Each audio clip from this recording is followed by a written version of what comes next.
ఏపీలో ఎండలు మండిపోతున్నాయి. వేసవికాలం పూర్తిగా ప్రారంభం కాకముందే ఉష్ణోగ్రతలు గణనీయంగా పెరిగి ప్రజలకు మంట పుట్టిస్తున్నాయి. ఉదయం నుంచే సూర్యప్రతాపానికి మధ్యాహ్నం వేళల్లో రోడ్లు వెలవెలబోతున్నాయి. పలు ప్రాంతాల్లో ఇప్పటికే 40 నుంచి 44 డిగ్రీల సెల్సియస్ వరకు నమోదవుతోంది. ఏపీలో ఎండలు రోజురోజుకు ముదురుతున్నాయి. మొదటి వారానికి సుర్రుమనే ఎండలతో జనం అల్లాడిపోతున్నారు. మధ్యాహ్నం బయటకు రావడానికి జనం జంగుతున్నారు. నంద్యాల జిల్లా గోనవరంలో ఇప్పటికే 44 డిగ్రీల ఉష్ణోగ్రత నమోదైంది.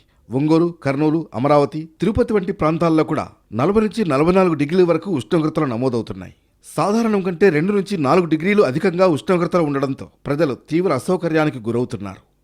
రాష్ట్రంలో ప్రధానంగా రాయలసీమ జిల్లాల్లో ఎండల ప్రభావం ఎక్కువగా కనిపిస్తోంది. ముఖ్యంగా కర్నూలు, నంద్యాల, అనంతపురం, కడప, తిరుపతి జిల్లాల్లో ఉష్ణోగ్రతలు 40 నుంచి 44 డిగ్రీల సెల్సియస్ వరకు నమోదవుతున్నాయి.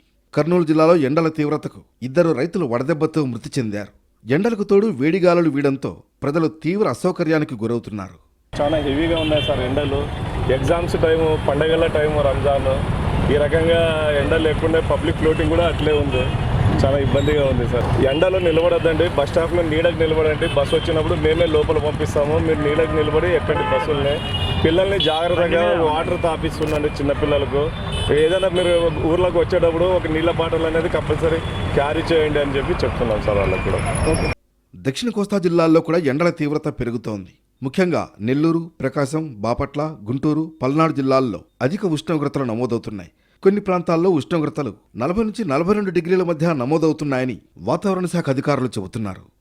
మధ్య కోస్తా ప్రాంతాల్లోని కృష్ణా, ఏలూరు, తూర్పు గోదావరి, పశ్చిమ గోదావరి జిల్లాల్లో కూడా ఉష్ణోగ్రతలు క్రమంగా పెరుగుతున్నాయి. ముఖ్యంగా విజయవాడ, రాజమండ్రి, ఏలూరు ప్రాంతాల్లో మధ్యాహ్నం పూట ఎండవేడి ముదరడంతో ప్రజలు ఇబ్బందులు పడుతున్నారు.